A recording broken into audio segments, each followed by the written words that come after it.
gonna be fun.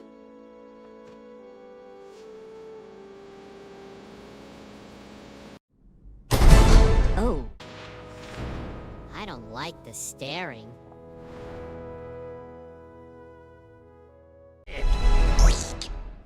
Quick? I think we made a friend.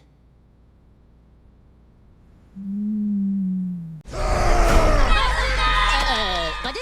Are we really ready for this?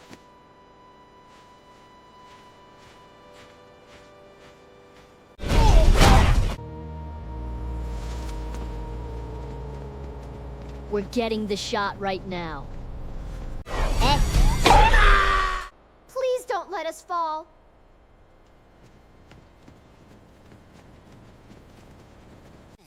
Miso soup con goma. Look at all the lights.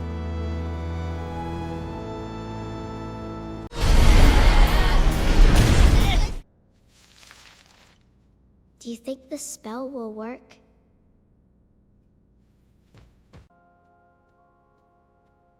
What is this shiny thing?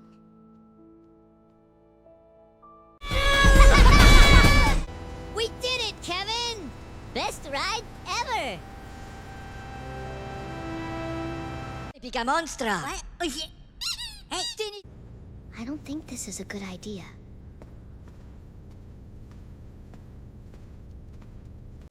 So you need monster... We've been at this all day.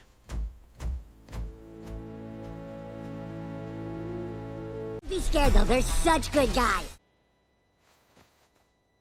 We are definitely not knights!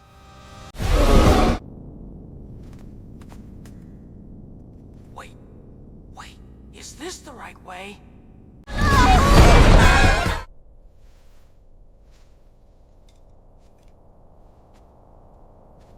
We must keep moving. Do you think we'll find anything?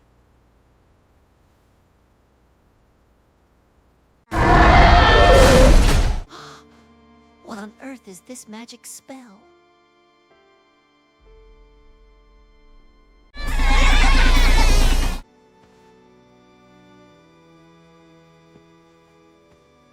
You're my favorite friend.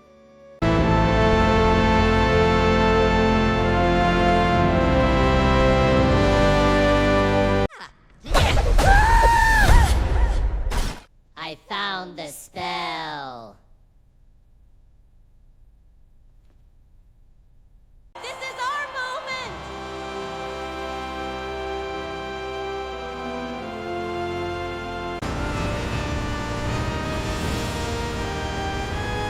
We're gonna catch the bad guys!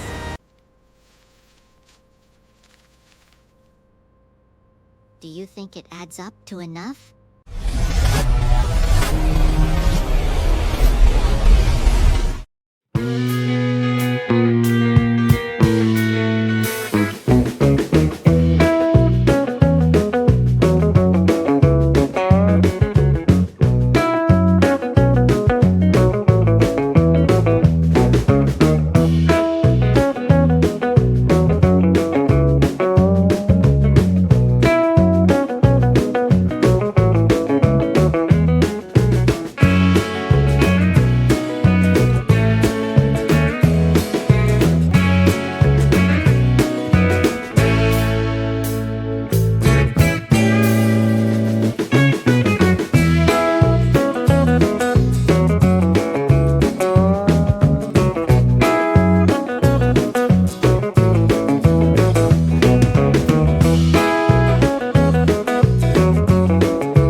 favorite friend. Ready for our big scene? We're gonna catch the bad guys! Do you think we'll find anything?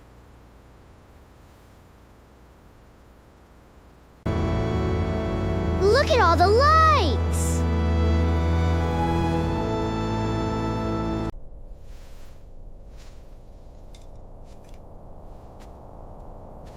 We must keep moving.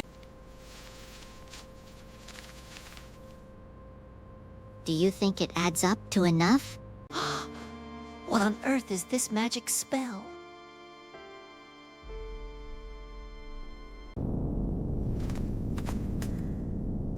Wait, is this the right way? We did it, Kevin! Best ride ever!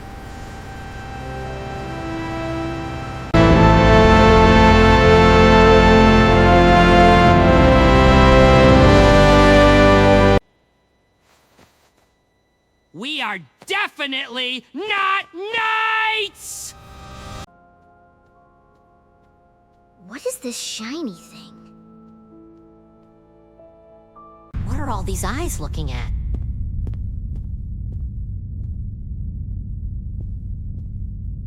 Please don't let us fall!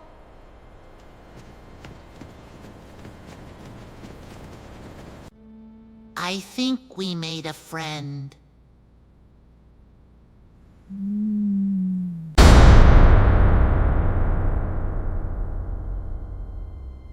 Banana!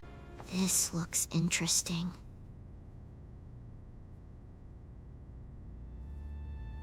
Are we really ready for this?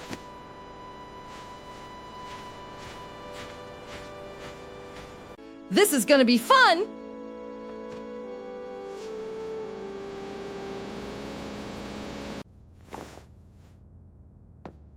I wonder what kind of monsters are inside.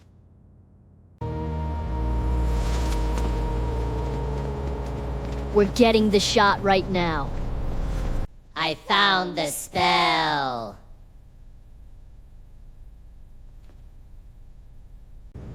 I don't think this is a good idea.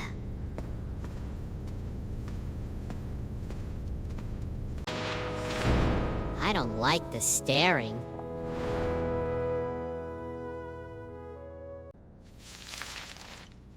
Do you think the spell will work? This is our moment!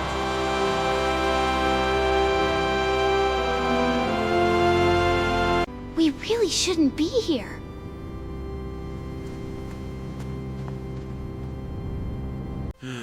We've been at this all day.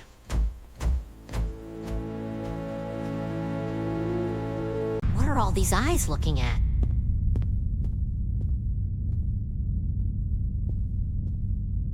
Please don't let us fall.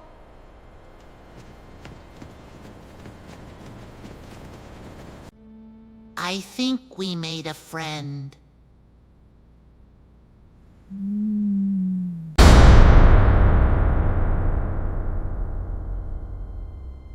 Banana! This looks interesting.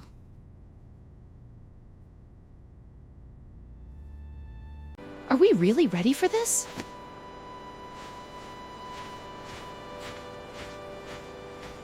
This is gonna be fun!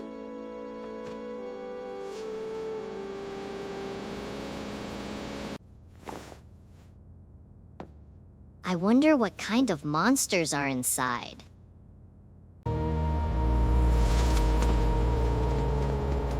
We're getting the shot right now. I found the spell.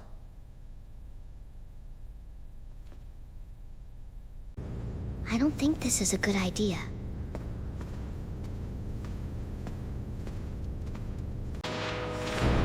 I don't like the staring.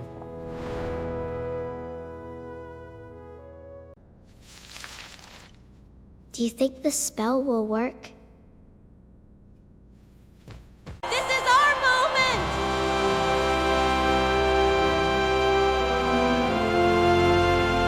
We really shouldn't be here.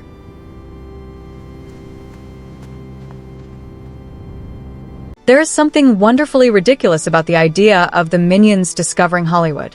These are You're my creatures who have favorite spent friend. centuries looking for the biggest, baddest person they can Ready for find our so they big can become scene? loyal servants to them. They have followed warriors, kings, criminals, monsters, and just about anyone who looked sufficiently evil. We're gonna catch Their the entire bad existence guys. has traditionally revolved around one simple Think we'll find question. anything? Who is powerful enough to deserve a minion army? But Minions and Monsters asks a stranger question. Look at all the What if the minions stopped looking for someone else's story to serve and accidentally wandered into the business of making stories themselves? That is where this movie finds its personality. Instead of dropping the familiar yellow troublemakers into another contemporary adventure, the filmmakers send a think different it group adds of up minions to back enough? to the 1920s, into What the on earth is strange, this magic rapidly spell? expanding world of early Hollywood.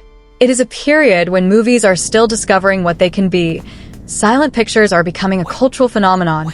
Movie stars are becoming larger-than-life celebrities, We did it, Kevin! and the technology of Best filmmaking ride is changing ever! almost as quickly as the audience is watching it.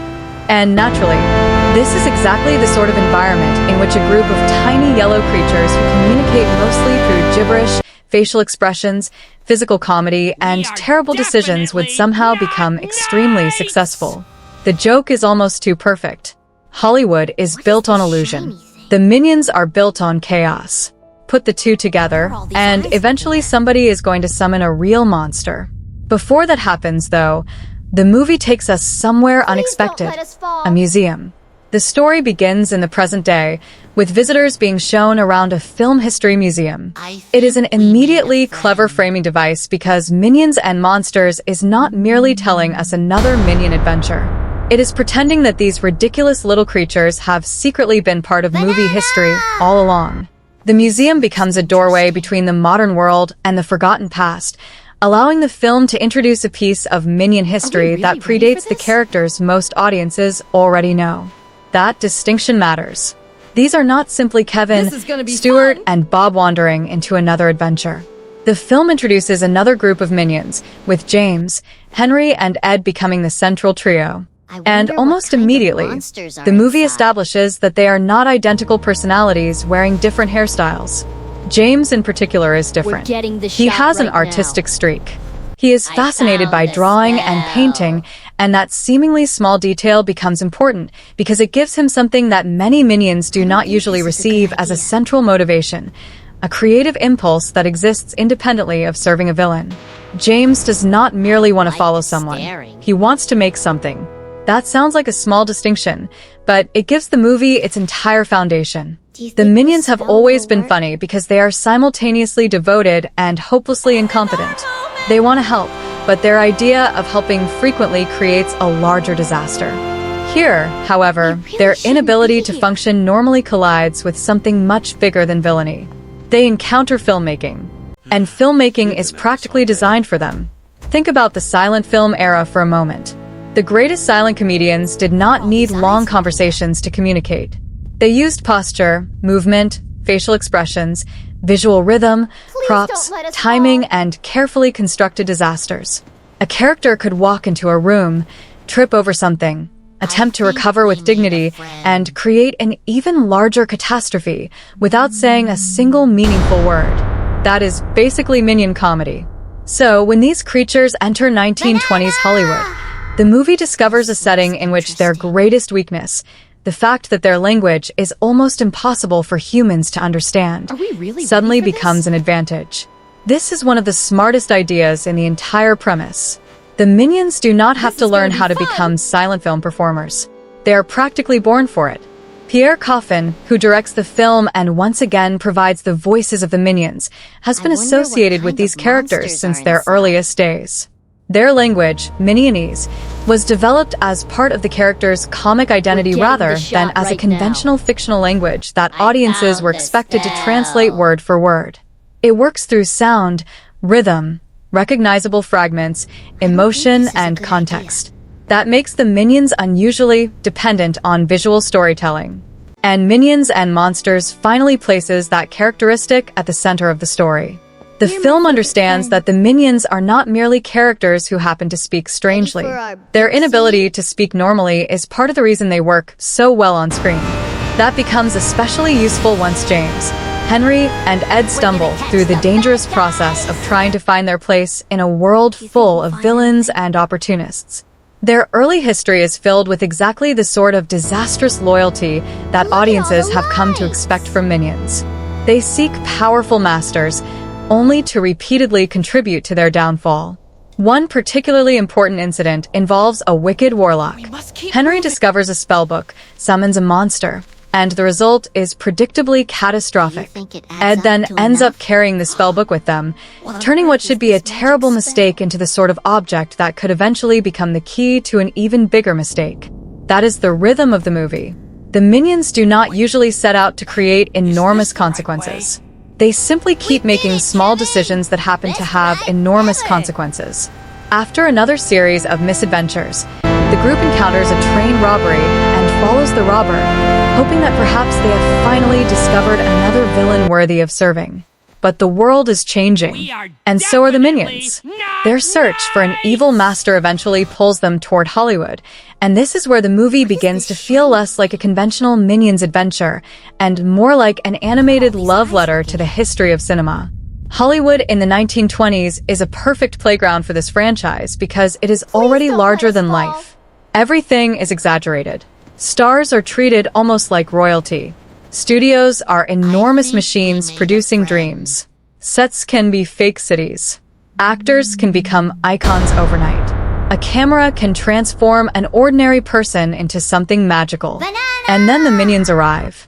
Suddenly the people who are supposed to be controlling the illusion are being outperformed by creatures who barely understand what they are doing. The movie gets a tremendous amount of comedy from that contradiction.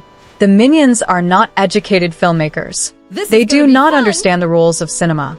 They simply recognize that movies are exciting, that people react to them, and that they themselves seem to be unusually good at making audiences laugh.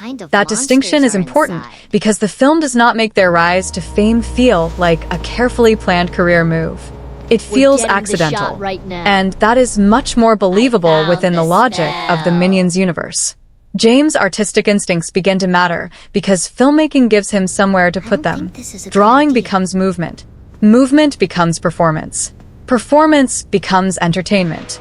Before long, the creatures who were once desperately searching for somebody to serve are discovering the intoxicating feeling of being watched. That is where the story quietly introduces one of its most interesting ideas. The minions have always wanted to belong. Usually, belonging means attaching themselves to someone powerful. Hollywood offers them another possibility. They can belong to an audience. And an audience can be even more addictive than a villain. The early Hollywood sequences are therefore doing several things simultaneously. On the surface, they are delivering visual jokes. Underneath, they are introducing the minions to fame. And beneath that, the film is beginning to explore what happens when creatures who are accustomed to following someone suddenly discover that people are willing to follow them. It is a subtle change in their relationship with the world. They are no longer just somebody else's sidekicks. They are becoming stars. And the movie has a great deal of fun with the fact that their fame is built almost entirely around things that would normally be considered accidents. The minions stumble. They fall. They crash into objects. They misunderstand instructions. They turn ordinary situations into disasters. But on a silent film set, those accidents can become entertainment. The same behavior that would get them thrown out of a respectable workplace can make them famous in front of a movie camera. This is where the film's affection for silent cinema becomes more than decoration. The filmmakers are not simply putting the minions into old-fashioned costumes and calling it a period setting. The era gives them a storytelling language that naturally complements the characters. Silent comedy depends on physical action, exaggerated expressions, and visual cause and effect. Those are precisely the tools the minions have always used. The result is that the movie can tell jokes without translating minionese. A look can be enough. A gesture can be enough. A badly timed movement can be enough. And sometimes the funniest part is not what the minion does, but how everyone around him reacts to it. That visual comedy is particularly important because Minions and Monsters is directed by Pierre Coffin, whose connection to the characters goes all the way back to the beginning of the franchise. This is not simply a new filmmaker borrowing an established mascot. Coffin has spent years shaping the character's physical language, rhythms, and peculiar vocal personality. His return gives the movie a direct connection to the visual identity that made the Minions famous in the first place. But there is another reason the Hollywood setting works. The Minions are obsessed with powerful figures. Hollywood is obsessed with powerful figures. The two worlds fit together almost suspiciously well. The movie introduces human characters who represent different sides of this strange industry. Christoph Waltz voices Max, while Jeff Bridges plays Frank and Elwood, and the cast also includes Allison Janney as Olivia, Jesse Eisenberg as Dort, Zoe Deutsch as Debbie, Bobby Moynihan as Phillips, Phil Lamar as Howard, and Trey Parker as Gummy. These performers are important not simply because their names appear in the credits, but because the film's human characters give the Minions something to bounce against. The Minions are deliberately difficult to understand. Human characters, therefore, become the interpreters of their chaos. A serious adult can react to a Minion's nonsense with complete seriousness, making the situation funnier. A frightened character can make an ordinary Minion mistake seem like a catastrophe. A powerful Hollywood figure can treat these little yellow creatures as disposable performers while the audience understands that they are becoming something much more important. That contrast is where much of the humor lives. And gradually, the Minions discover the strange machinery behind the movies. There are cameras, there are sets, there are costumes, there are performers. There are people trying to manufacture fantasy, and there are audiences waiting to believe it. The Minions fit into every part of that machinery with alarming ease. The movie also understands something important about period comedy. The setting itself can be a joke. The visual language of old Hollywood allows the filmmakers to play with exaggerated architecture, theatrical costumes, old-fashioned production techniques, and the conventions of early cinema. It gives the background artists opportunities to hide jokes and references throughout the frame, rewarding viewers who pay attention instead of simply following the central action. That approach has been associated with Coffin's style. He has described the visual density of these films in terms comparable to Where's Waldo, encouraging audiences to look around the frame for additional jokes and details. That is an important part of the Minions experience. A Minion movie rarely wants you to look at only the character who is speaking, or more accurately, making noises. Something ridiculous may be happening behind him. A background character may be reacting to something nobody else has noticed. A prop may contain a joke. A visual reference may pass by in seconds. The result is that the movie can operate at multiple levels. A child can watch a Minion crash into something and laugh. An adult who knows the history of cinema can recognize the larger joke hiding inside the scene. That layered approach becomes particularly useful in Minions and Monsters because the movie is effectively built around movie history. It is not pretending that the 1920s are simply a cool-looking setting. It wants the audience to recognize that this was a transformative period for cinema. Silent films had created a visual language that could cross national boundaries. Stars became international celebrities. Studios developed enormous influence. And then sound began to change everything. For the Minions, that technological transition is both hilarious and threatening. Because silent cinema has given them a home. They can be stars without needing anyone to understand their language.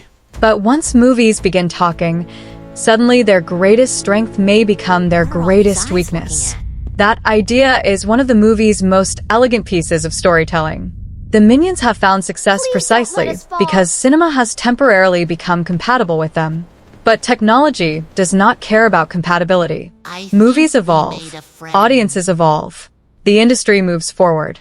And the Minions are about to discover that fame can disappear as quickly as it arrives. Before that happens, however, the movie allows them to enjoy the fantasy. They become performers. They become recognizable. They become part of Hollywood's machinery. And for James especially, filmmaking starts to look like something more meaningful than another temporary adventure. This is where his artistic personality separates him from the more instinctive chaos of his companions. He sees possibilities. He wants to create. The others may be happy simply being involved, but James begins to see cinema as a way of expressing himself.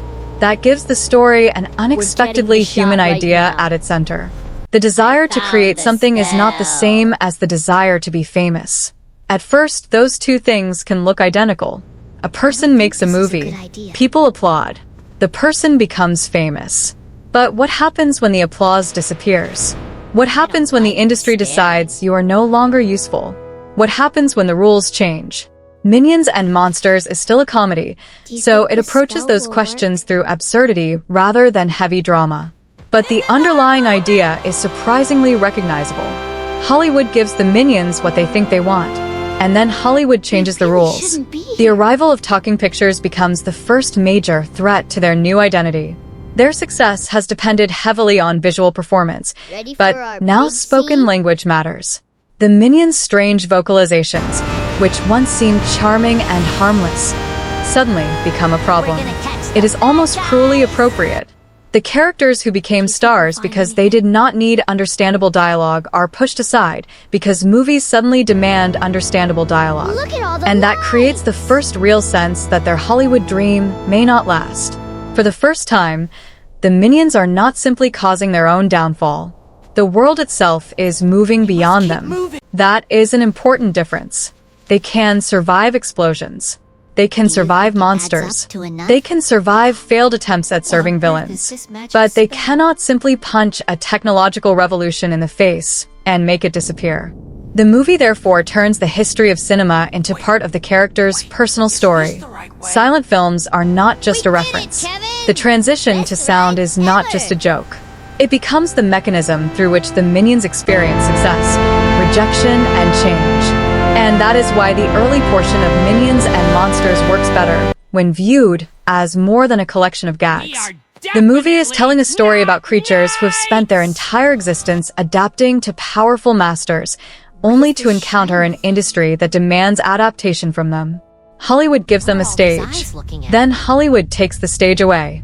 And naturally, the minions respond to this setback in the only way they know don't how. let us fall. They look for another opportunity. If they cannot fit into the new Hollywood, perhaps they can create their own Hollywood. If the industry will not give them the kind of movie they want, perhaps they can make it themselves. And what kind of movie would a group of minions make? A monster movie, of course. The idea sounds ridiculous. It also makes perfect sense. After all, these creatures already have experience with monsters. They have seen supernatural forces destroy their masters. They have carried around dangerous objects they barely understand. They have an instinctive attraction to anything This is gonna be powerful, fun. frightening, or chaotic. So perhaps the next step is obvious. They need a monster. Not an actor dressed as a monster. Not a special what effect. kind of A monsters real are one. inside. And this is where the movie's two halves begin to connect.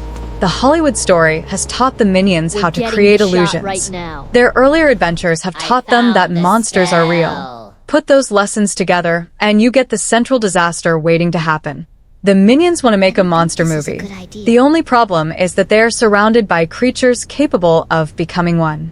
The movie's setup has quietly prepared us for this moment.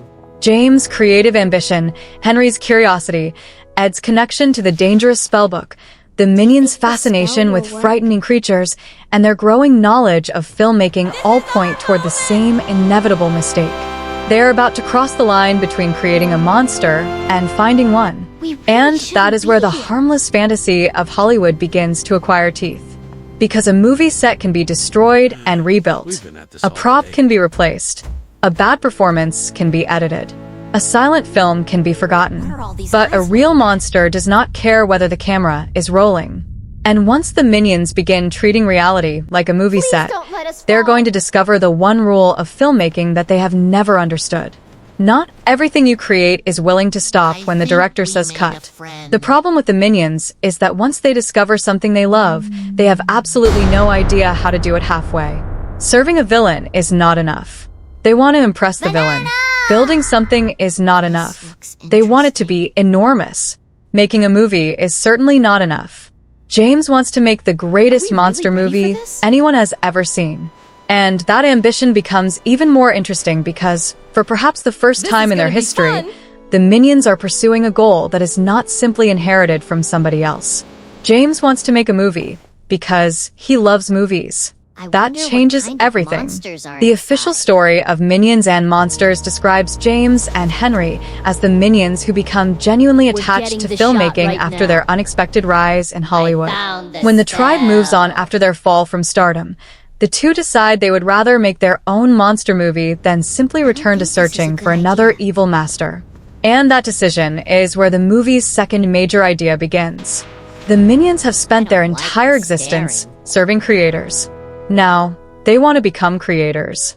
Of course, there is an immediate think problem. the spell They will don't work? actually know what they are doing. But that has never stopped a minion before. James begins imagining a film filled with enormous creatures, terrifying villains, and spectacular We battles. really shouldn't be Henry here. joins him, and Ed becomes part of the small group determined to turn the idea into reality. The rest of the tribe, however, is not nearly as interested in artistic ambition. Their my leader, favorite Dick, friend. has a much simpler philosophy. The minions need a Ready for our master. big That is scene? what they have always done. Find someone powerful. Serve them. Move on when it inevitably goes wrong. Repeat. We're gonna catch There is something almost funny about how deeply this instinct is embedded in we'll them. find anything? The possibility that the minions might simply live for themselves is almost alien to their culture. They need somebody to Look at all the follow, because lights. following somebody gives their chaotic existence a purpose. James, however, has discovered another kind of purpose. A movie can give him one. And the disagreement between James and the rest of the tribe is important because it prevents the story from becoming just another sequence think of it adds up to increasingly enough? elaborate jokes. For James, What on earth is this filmmaking magic is spell? no longer a temporary distraction. It has become part of his identity. That is why the rejection of his monster movie idea hurts. Dick sees an unnecessary project. James sees a did it, future. Kevin! The two sides Best eventually ride separate, ever! with the larger tribe continuing its search for another evil master while James, Henry, and Ed pursue the movie. It is a surprisingly meaningful split because it forces James to make an actual choice.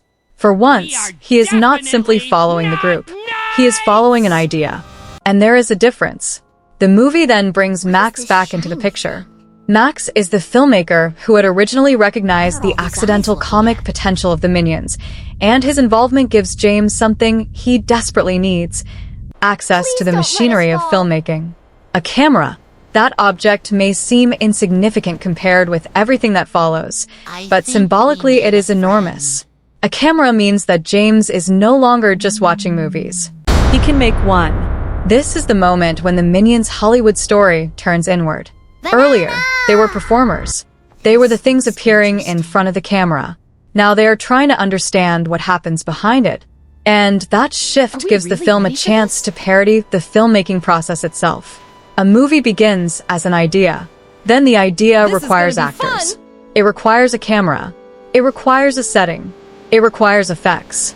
It requires creatures that look convincing enough to frighten an audience. I wonder what And kind of this is where monsters are James makes the inside. most dangerous decision possible. Instead of creating artificial monsters, the Minions decide We're to find getting the real shot ones. right now. The logic is ridiculous. found the It is also spell. completely logical for them. Why spend time building a fake monster when there are actual monsters somewhere in the world? This is a good Why idea. construct an expensive creature suit when you can simply locate something enormous, terrifying, and genuinely dangerous? I don't like the The Minions staring. have never understood the difference between possible and wise. So they go looking, and their search eventually think the leads them to spell will something work? that looks like the perfect answer to their problem. Gummy. At first, Gummy seems almost too cute to be useful. He is a small green creature, hardly the gigantic horror James had shouldn't imagined. be here. Yet that is exactly what makes the relationship interesting. Gummy is not simply another monster waiting to be defeated. He becomes part of the Minions' filmmaking adventure, and his presence gradually complicates the distinction eyes between looking monster, character, and friend. That distinction becomes central to the story. James wants a monster don't for let his us movie. fall. But what happens when the monster is not simply a monster? What happens when the creature has a personality? think we What need a happens when the friend. thing you want to put in front of a camera has its own desires? The film does not treat this as a heavy philosophical problem, of course. It remains a Minions comedy. But the idea gives the monster storyline more emotional potential than it initially appears to have. James is trying to create entertainment. Gummy is trying to exist. really ready for Those are this? not necessarily the same thing. And the Minions, being the Minions, are not particularly good at recognizing the difference. This is gonna be fun! Their filmmaking process becomes increasingly chaotic. Every problem becomes an opportunity for another visual gag. A monster movie is supposed to be carefully controlled. The Minions turn it into something closer to an accident that happens to have cameras nearby. But there is an important difference between the early Hollywood sequences and what happens now. Earlier, their accidents made them famous. Now their accidents have consequences. That is a subtle escalation. When they were silent film stars, destroying a set was funny because the destruction was part of the entertainment. Nobody was seriously hurt. The chaos could be filmed, edited, and shown to audiences. Now the Minions are playing with creatures that do not understand the concept of a film set. And that means the boundary between comedy and danger begins to disappear. The monster movie concept also allows Minions and monsters to play with another branch of film history. Classic monster movies have always depended on a particular kind of exaggeration. The creature must be frightening enough to dominate the frame, but simple enough for the audience to understand. Whether it is a giant beast, an extraterrestrial threat, a blob of living matter, or some other impossible creation, the monster represents the moment when ordinary life is interrupted by something that should not exist. The Minions have a completely different relationship with that idea. They see a monster and think, "Great. Put it in the movie." The audience sees a monster and thinks, "That might destroy everything." That difference in perspective becomes the engine of the comedy. The filmmakers also use the opportunity to reference the visual traditions of classic cinema. Minions and Monsters is unusually interested in film history for an Illumination comedy, moving through silent film styles and recognizable cinematic traditions rather than simply using an old Hollywood setting as wallpaper. Critics have noted references to figures and films associated with silent comedy and classic Hollywood, including visual echoes of Charlie Chaplin, Buster Keaton, and Harold Lloyd, while later sequences play with the transition into sound and other famous cinematic styles. The important thing is that these references are not completely detached from the story. The Minions are learning cinema by imitating cinema. That makes their behavior almost childlike. A child sees something impressive in a movie and wants to recreate it. The Minions do exactly the same thing. They see a monster movie and think they can make one. They see movie stars and become stars. They see Hollywood parties and throw parties. They see a mansion and decide they need a mansion. They see filmmaking and decide they are filmmakers. That instinct gives the movie much of its charm. The Minions are not sophisticated enough to understand the mythology surrounding Hollywood, but they are perfectly capable of becoming trapped inside it. Their success as silent film stars had already demonstrated how quickly audiences could turn performers into icons. The film exaggerates this into classic Minion absurdity. The creatures move from unknown outsiders to celebrities with the speed of a joke. Suddenly there are fans. There are costumes. There is merchandise-like imagery. There is wealth. There is a mansion. There are lavish parties. The same creatures who were previously wandering around searching for villains are suddenly living the Hollywood dream. And the movie understands how ridiculous that is. It is also one of the places where Minions and Monsters quietly comments on celebrity culture. Fame does not necessarily arrive because someone deserves it. Sometimes it arrives because people find something entertaining. Sometimes a performer becomes famous for an accident. Sometimes an audience decides that a particular face or personality represents something larger. The Minions' rise is essentially that phenomenon compressed into a few comic sequences. They become famous because audiences love watching them. But the Minions do not fully understand what fame means. They understand attention.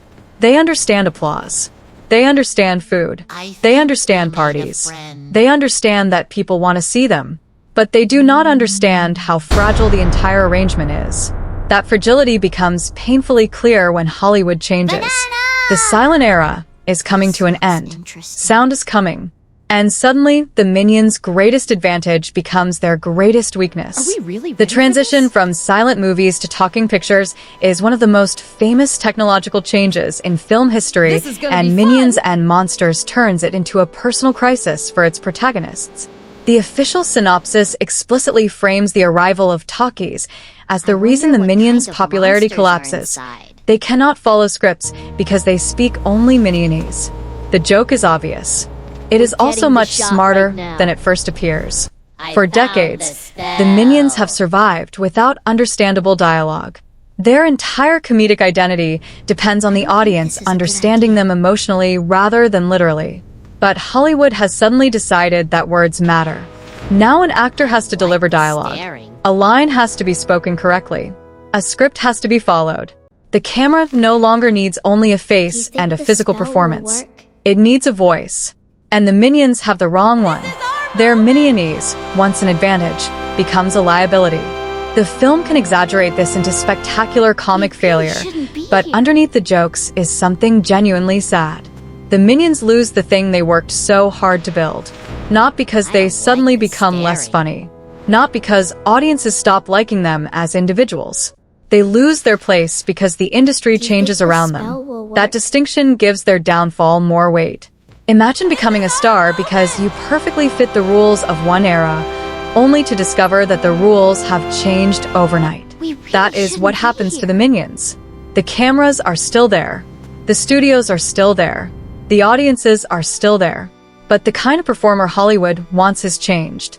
And suddenly, the Minions are expensive liabilities. The same studio that once saw them as a goldmine now sees wasted film stock.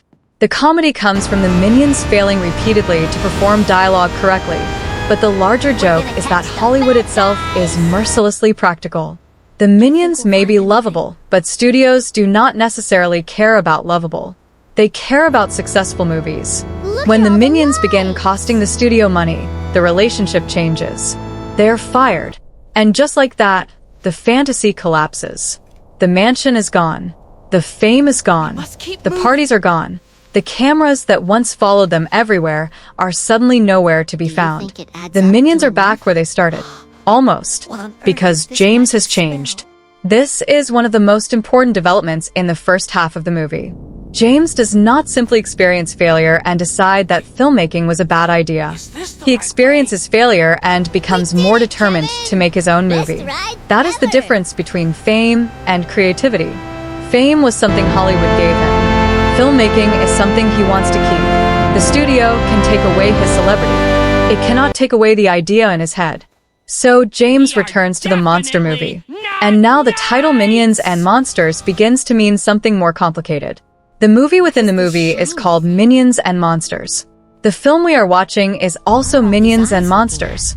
That self-referential structure allows the filmmakers to blur the line between the Minions fictional movie and the larger movie itself. The characters are trying to create the kind of adventure that we are already watching. They are making their own version of the movie, and that makes their eventual disaster feel inevitable. Because the greatest problem with making a monster movie is not finding a monster. It is controlling one. James and Henry are willing to risk everything to make their dream real. Ed is there with them, while the rest of the tribe has gone back to the old routine of looking for another master. The split between the two groups now represents two possible futures for the Minions. One path leads backward. The other leads forward. The first says, find somebody powerful and serve them. The second says, make something of your own. For a franchise built around sidekicks, that is an unexpectedly meaningful conflict. The Minions have traditionally existed in relation to someone else. Gru, Scarlet Overkill, Napoleon, Dracula, various villains across history. Their identities are usually defined by who they serve. James is beginning to ask whether they can define themselves by what they create. And perhaps that is why his failure hurts so much. He is not merely losing a job. He is losing recognition for the thing he cares about. Yet instead of abandoning it, he becomes more committed. Max gives him access to a camera, and suddenly the project has a chance. Now they have to find monsters. Not imaginary monsters. Real ones. That is where Gummy becomes increasingly important. At first, the creature appears to be exactly what the Minions need.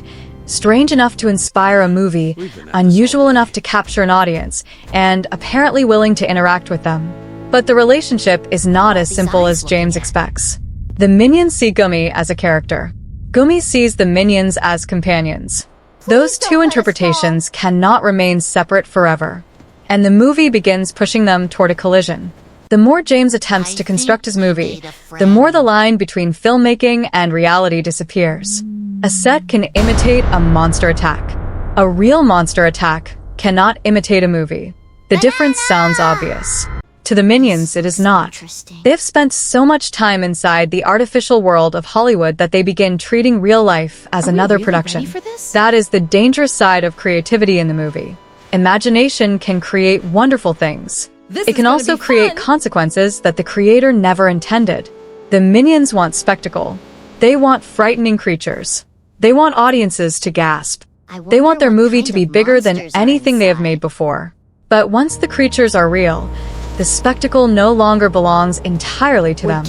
And the story starts moving toward the moment when their greatest creative achievement becomes their greatest mistake. This is where the film's monster premise finally earns its place. Without the Hollywood storyline, the monsters would simply be another minion threat. Without the monster storyline, the Hollywood material would remain a clever period comedy. Together, they create a cause and effect relationship. The Minions learn how movies work. They become obsessed with movies. They lose Hollywood. They refuse to give up filmmaking. They decide to make a monster movie. They summon real monsters. And now they have to deal with what happens when imagination escapes the screen. That progression is what gives the film its structure. The monsters are not random. They are the consequences of everything that came before. And the filmmakers are smart enough to let the comedy emerge from that connection. The Minions are trying to recreate the movies that inspired them, but they have no idea how much danger was hidden behind the fantasy. A monster movie works because the monster is contained inside the frame. The audience is safe. The characters may scream, but the theater is still a theater. Here, however, the audience's favorite little idiots have removed the wall between fiction and reality. And once that wall is gone, there is no easy way to put it back. The most intriguing part is that James still believes in the movie. Even as the danger grows, the original dream has not disappeared. He wants to create something. He wants to prove that the Minions can do more than serve somebody else. He wants to make people feel something. That ambition is admirable. The methods are catastrophic. And that contradiction is exactly what makes him work as a protagonist. James is not a hero because he suddenly becomes responsible. He is a hero because he cares about something deeply enough to pursue it. His growth will come from learning that caring about an idea also means accepting responsibility for what that idea produces. That lesson has not arrived yet. Not completely. For now, James is still looking at the monster and seeing a movie. Henry is looking at James and seeing a friend worth supporting. Ed is caught between the two worlds, carrying the dangerous history of the spellbook that helped create the problem in the first place. And somewhere around them, the Minions who abandoned filmmaking are discovering that returning to their old life may not be as satisfying as they expected. The tribe may have gone back to searching for another master. James has found something else. A dream. And dreams are dangerous things in a Minions movie. Especially when you give one of these creatures a camera. The camera points toward the monster. The monster looks back. For a moment, everything seems perfect. This is the shot James imagined. This is gonna be fun. This is the creature he wanted. This is the movie. But the camera cannot tell the monster to stop. The Minions have spent their entire Hollywood adventure learning how to perform. Now they are about to learn the much harder lesson of being responsible for what happens when the performance becomes real. And as the first true consequences of their experiment begin to emerge, the film stops asking whether the Minions can make a successful monster movie. The more frightening question is whether they have accidentally made one that the real world cannot survive. The camera cannot tell the monster to stop. And now the Minions are finally discovering why that matters. For most of their Hollywood adventure, James, Henry, and Ed have been living inside a fantasy. They watched movies, performed in movies, became stars, lost their careers, and then decided that the only reasonable response was to make their own movie. Every failure simply pushed them deeper into the same dream. But a real creature does not understand filmmaking. There is no director.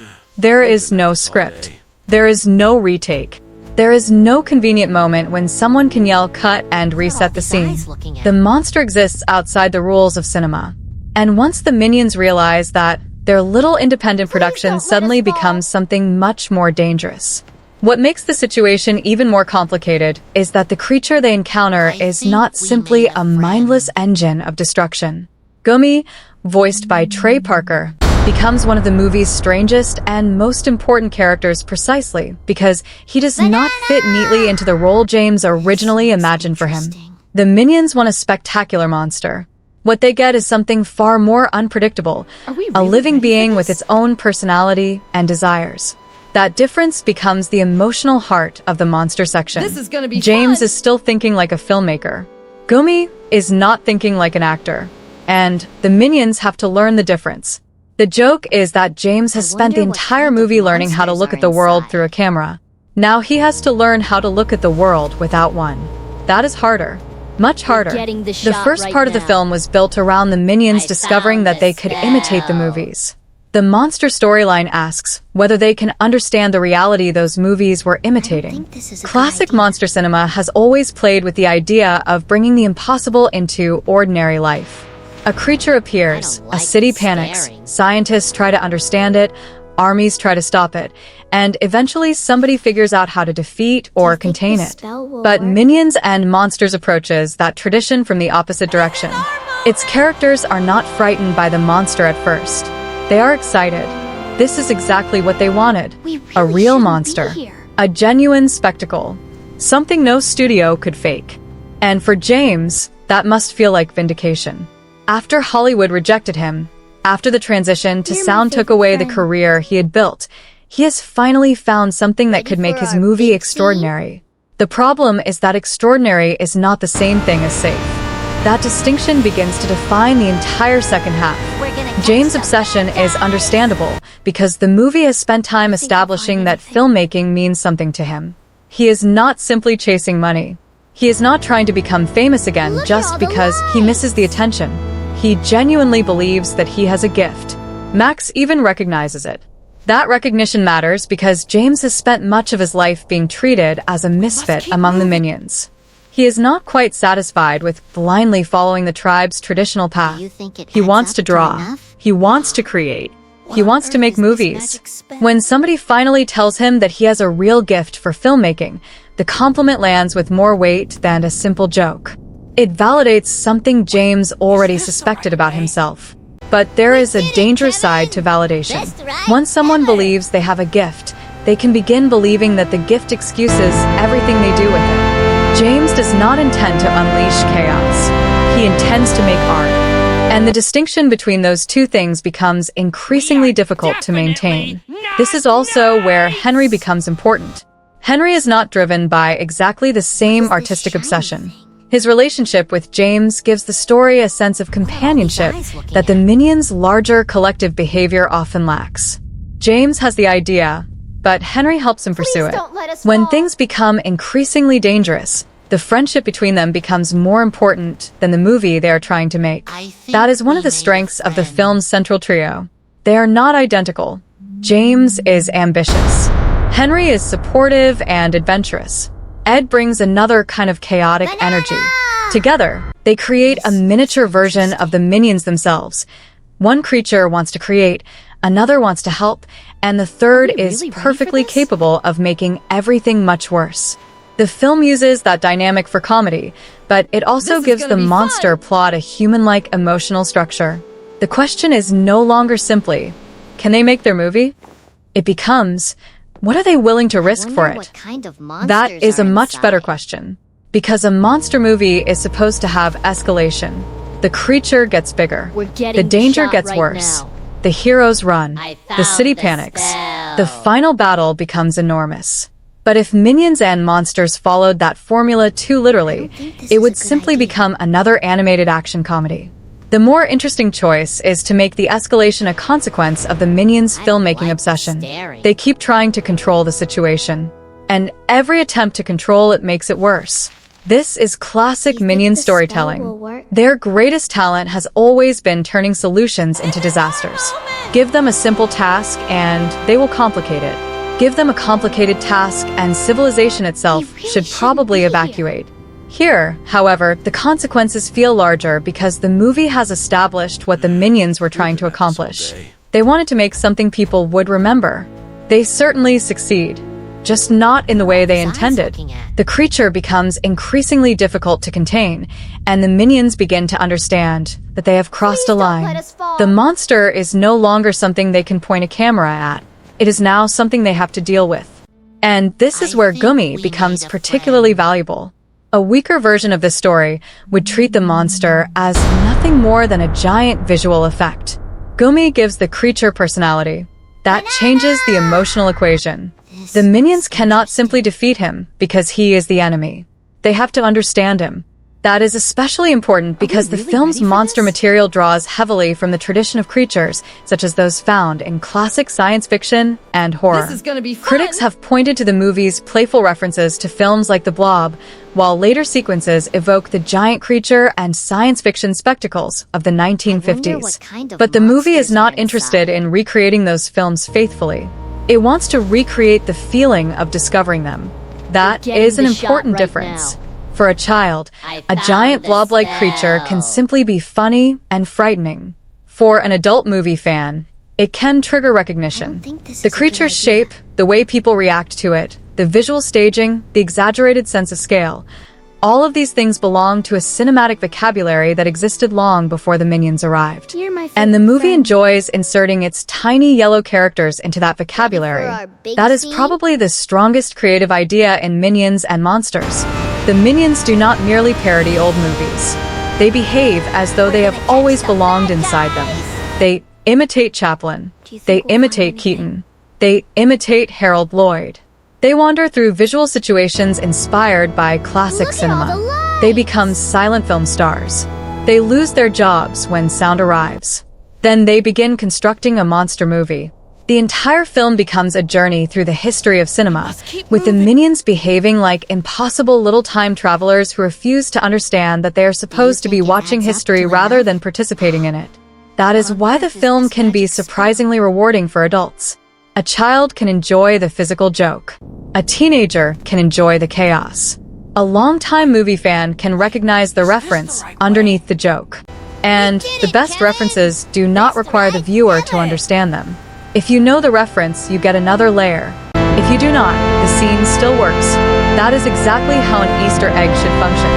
The movie reportedly contains dozens of cinematic references, ranging from silent comedy to later Hollywood classics.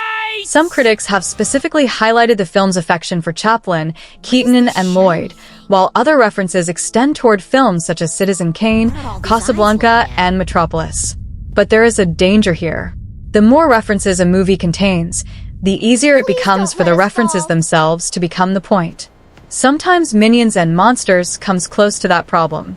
There are moments when you can almost imagine the filmmakers asking, "What famous movie can we parody next?" And when that happens, the story briefly feels secondary. The strongest sequences are the ones where the reference and the character are doing the same thing. The weaker ones are the moments where the reference feels like a decoration placed on top of a minion gag. That distinction matters because the monster storyline needs momentum. The audience already understands that the minions are chaotic. The movie now needs us to care about the consequences. And that becomes increasingly difficult as more characters, more creatures, and more cinematic jokes enter the story. This is where the film's ambitious structure starts to reveal its weakness. The first half has a clear central idea. Minions discover Hollywood and become silent film stars. That premise naturally produces jokes. It naturally produces conflict. It naturally creates a beginning, middle, and end. The second half is more crowded. There is the monster movie. There is Gumi. There is the ancient spellbook. There are other characters and their own agendas. There are references to changing society and the world around Hollywood.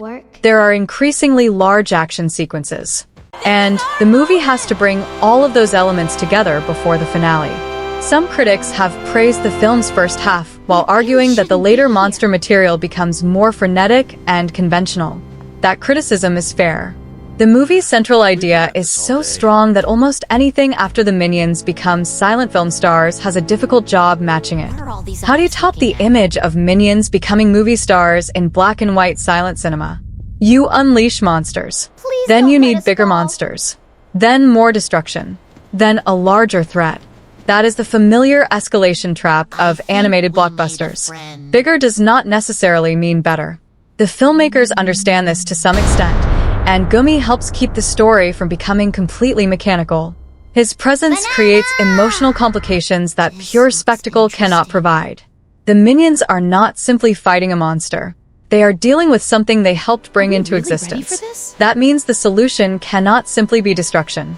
They have to take responsibility. And that is where James' character arc begins to come together. At the beginning of the story, James wants to create something because he believes filmmaking will give him an identity. He discovers fame. He loses fame. He refuses to give up his dream. He creates a monster movie. And then his creation becomes a real problem. The lesson is not that creativity is dangerous. The lesson is that creativity comes with responsibility. That is an important distinction for a children's movie. A child can understand the fantasy of making something amazing. The harder lesson is understanding that once you create something, you have to care about what happens to it. James initially thinks like a filmmaker. He needs to learn to think like a creator. A filmmaker asks, "How can I make this spectacular?" A responsible creator also asks, "What happens afterward?" That is the emotional problem underneath the monster chaos. Henry's role becomes increasingly important because he can see what James sometimes cannot. Their friendship forces James to look beyond the movie and toward the people around him. Ed, meanwhile, contributes to the chaos in the way only a minion can. And the larger tribe eventually becomes part of the problem and the solution because the minions' greatest strength is never individual brilliance. It is numbers. One minion is a disaster. 100 minions are an industrial accident. But 100 minions working together can occasionally accomplish something incredible. The film has always understood that contradiction. Their collective incompetence is also their collective power. This becomes especially useful once the monster situation escalates beyond James, Henry, and Ed. The danger is now too large for 3 characters to solve alone. And that forces the minions back toward the thing they had briefly abandoned, each other. The movie's earlier separation, therefore, begins to look less like a permanent division and more like part of a larger emotional cycle. James wanted to prove he could do something without the tribe. He did. He also discovered that doing something alone is not necessarily the same as doing it successfully. The tribe may not understand his artistic ambition, but they understand loyalty. They understand friendship. And when things become genuinely dangerous, those qualities become more valuable than artistic recognition. That is one of the quieter themes running through the movie. The minions' greatest weakness is that they are rarely independent. Their greatest strength is exactly the same thing. They belong together. They are ridiculous together. They fail together. And when necessary, they save the world together. It also brings the story back to the question of what the minions actually are. For most of the franchise, they have been defined by service. Their purpose is to find an evil master. Their joy comes from helping someone powerful. Their identity comes from being a group. But James has tried to escape that pattern by becoming an artist. The movie does not entirely reject the old minion identity.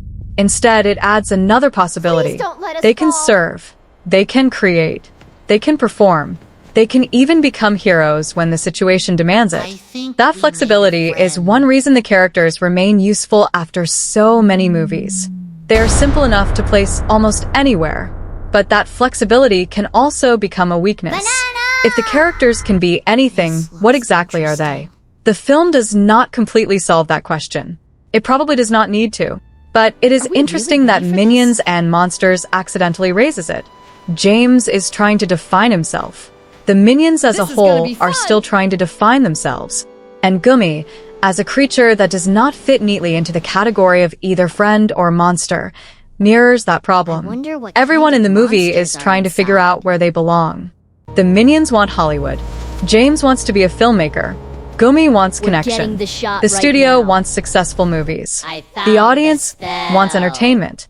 Those desires overlap for a while. Then they collide. And once they collide, the movie can no longer remain a simple Hollywood parody. It has to become an adventure. The scale begins expanding. The monster threat grows. The Minions are forced to move from movie sets into the real world. And this is where the visual design becomes increasingly important. The early sections deliberately evoke the flatter, more graphic feeling of silent cinema. The movie uses framing and movement to make its minions resemble silent-era comedians rather than modern animated characters. Their bodies become the punchlines. But as the monster threat expands, the visual language becomes larger. The camera moves more aggressively. The environments become more expansive. The creatures occupy more of the frame. The action becomes less about a minion tripping over a prop and more about a city, or eventually something much larger, being threatened. That change in visual scale mirrors the story. At first, the minions are small people inside a giant industry. Then they become stars. Then they become filmmakers. Then their creation becomes larger than them. The physical scale of the movie is therefore telling the same story as the characters. The bigger the monster becomes, the smaller the minions seem. And that is exactly what they need. Because the minions have spent most of the movie believing they are in control. Now they are not. The music contributes to this transition as well. John Powell's score has the unenviable task of supporting several completely different cinematic moods. Silent comedy, Hollywood glamour, monster horror, adventure, emotional character moments, and large-scale action. Rather than allowing the score to become a generic animated soundtrack, the film frequently uses musical ideas that echo the eras it is recreating. That helps the movie maintain its cinematic identity even when the plot becomes increasingly chaotic.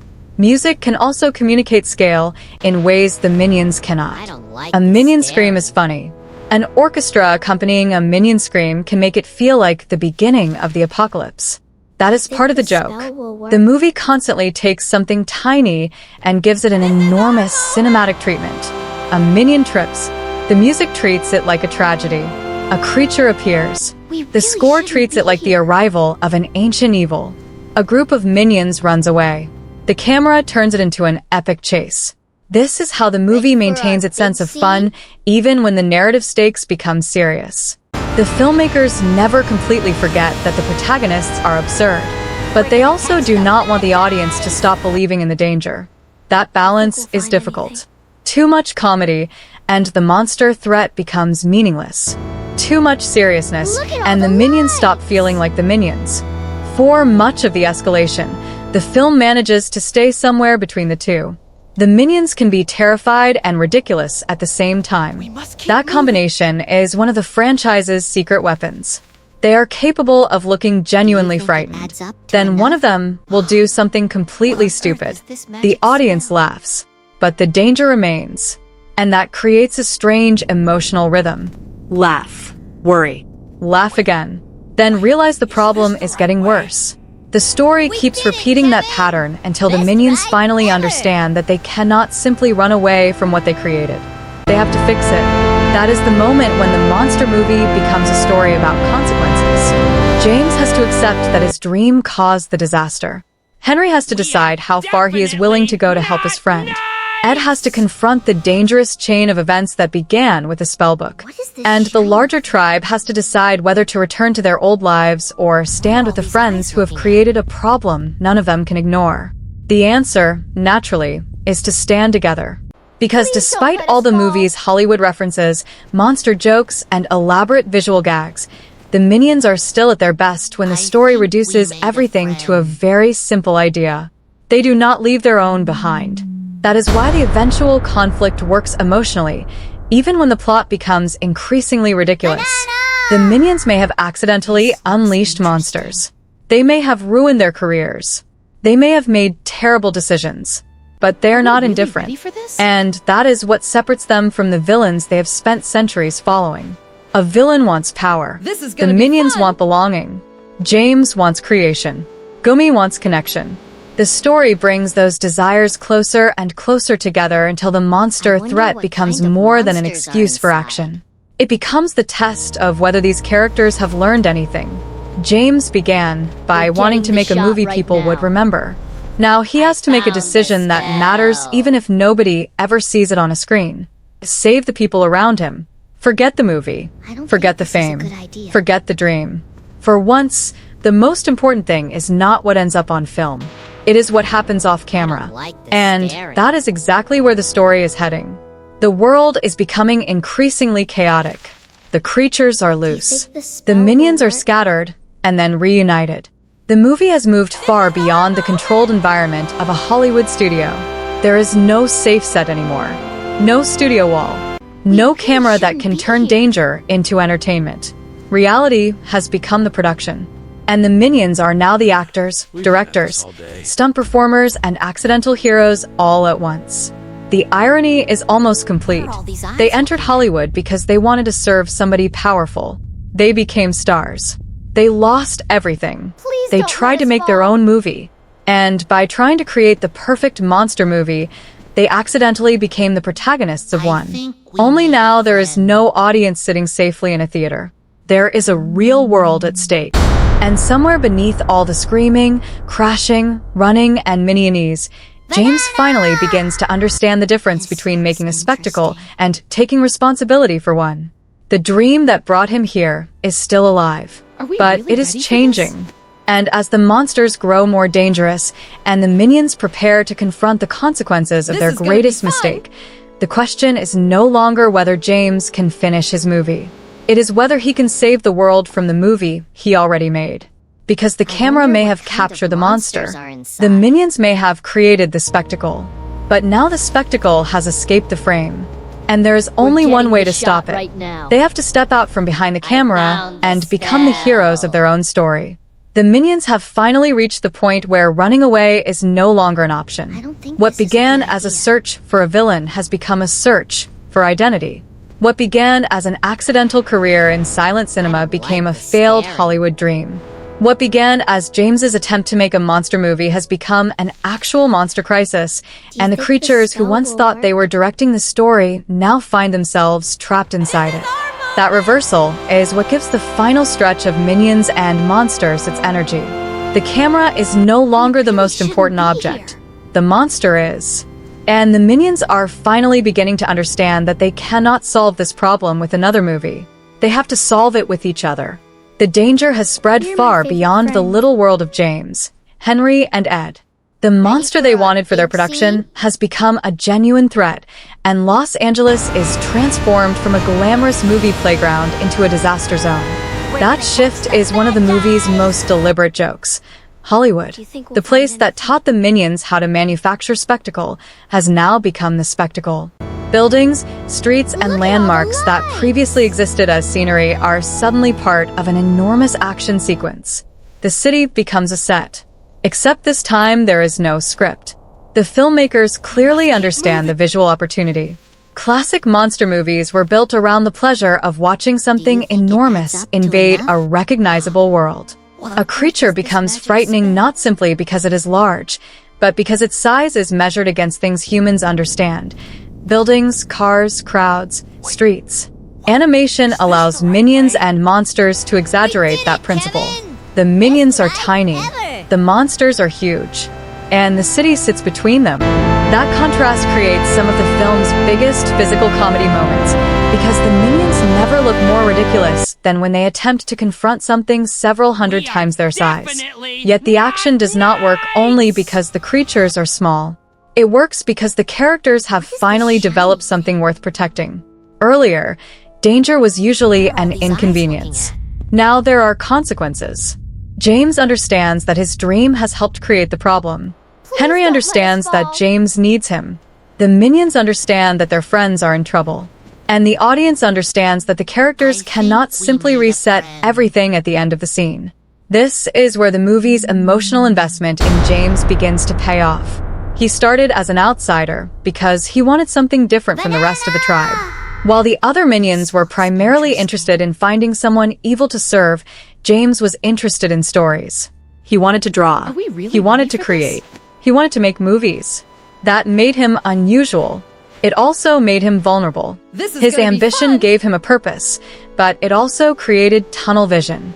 He became so focused on proving that he could make something extraordinary that he stopped thinking about what extraordinary might cost. The monster is therefore more than an enemy. It is the physical embodiment of James's unchecked ambition. He wanted something nobody else could make. He got it, and now he has to deal with it. That is a surprisingly mature idea for a franchise whose most famous characters routinely fall into banana peels.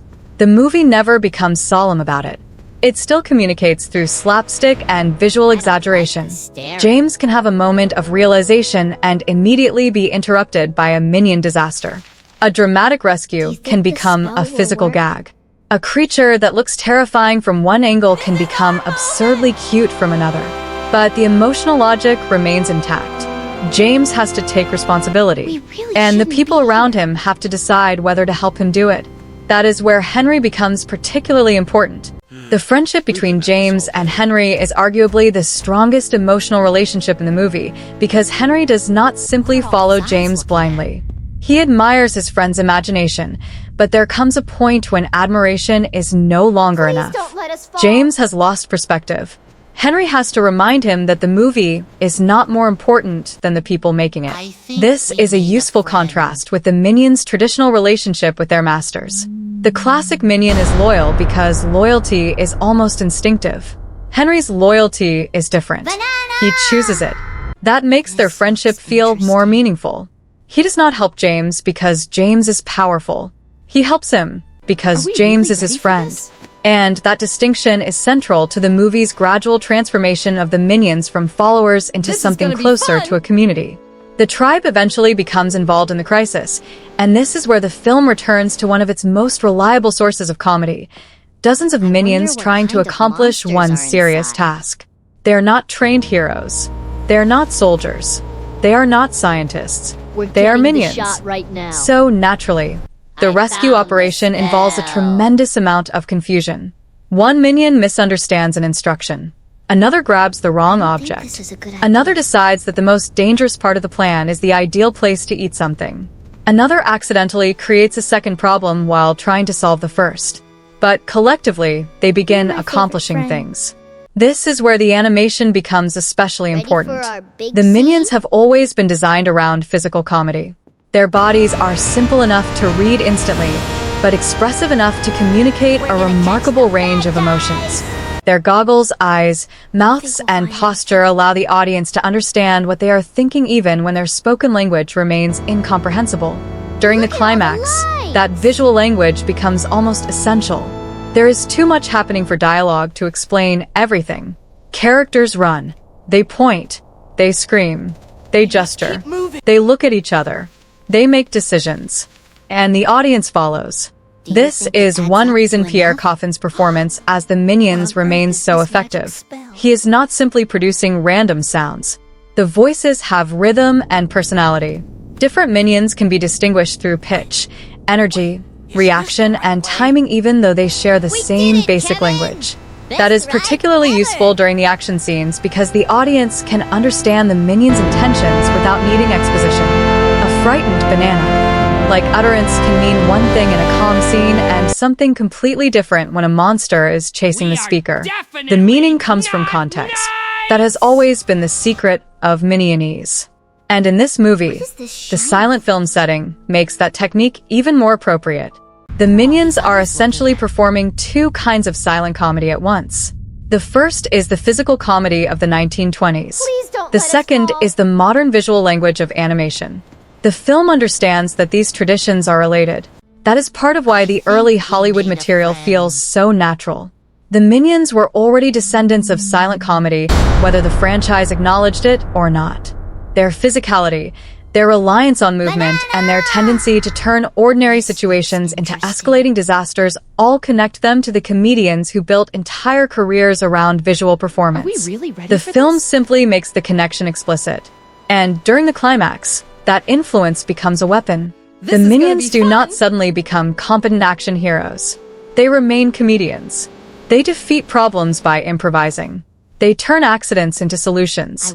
They use their own ridiculousness as an advantage. That is exactly what a Minion climax should do. The danger grows, but the characters do not stop being themselves. The monster may be enormous. The Minions are still going to be ridiculous. And the movie's best action moments understand that scale can be funny. A giant creature can destroy an entire section of the city. Then a tiny minion can accidentally hit the one button that changes everything. That is the kind of joke the franchise does best. It turns incompetence into heroism, think the spell not will because work? incompetence is secretly competence, but because sometimes chaos is exactly what the situation needs. The other major character entering the final conflict is Dort, the robot voiced by Jesse Eisenberg. Dort is one of the film's most obvious pieces of movie history comedy. His design and role echo the robotic science fiction tradition associated with the day the Earth stood still, particularly Gort. What are all these Critics eyes have looking pointed out the reference as part of the film's increasingly elaborate cinematic borrowing. But Dort also serves a let us practical fall. purpose. He gives the final act another type of character. The minions are chaos. The monsters are think instinct. we made a Dort friend. is machinery. And the contrast creates another layer of comedy. A robot is supposed to be logical. The minions are anything but logical. So placing them together in the middle of a disaster is almost guaranteed to produce comic friction. Dort's involvement also reinforces the movie's fascination with we really science ready fiction for this? cinema. The film has already moved from silent comedy to talking pictures and then into classic monster movies. This is gonna be fun! Now it starts borrowing from the science fiction traditions that grew alongside Hollywood's fascination with technological progress. That is why the final act feels like a wonder what miniature kind of history of monsters genre are cinema. inside. Silent comedy becomes monster horror. Monster horror becomes science fiction. We're Science getting the fiction shot becomes right now. superhero-style spectacle. I found And through the all of spell. it, the minions remain the same. That is both the joke and the point. Cinema changes. I don't think Genres this is a good change. idea. Technology changes. Audiences change. The minions adapt. But their fundamental personality like the remains. staring. They are still tiny creatures trying to find somewhere they belong. That makes the climax more than a simple fight. Do you think It the is a spell test will of work? everything they have learned. The minions once believed that their purpose was to serve the strongest person in the room. Then James discovered that they could become entertainers. Then he discovered that they could become filmmakers. Now they are discovering that they can become heroes. But the movie is careful not to completely erase their old identity. like the They do not staring. suddenly become noble superheroes. They remain chaotic. They still make mistakes. They still think the misunderstand spell will instructions. They still behave like minions. The difference is that now their mistakes happen while they are trying to help rather than simply trying to find another master. That is a subtle but really important shouldn't be transformation. And it raises an interesting question. If the minions can save the world, what happens to the idea that they need a villain to follow? The film does not answer that question with a You're my grand favorite speech. It answers it through action. Ready for our big scene?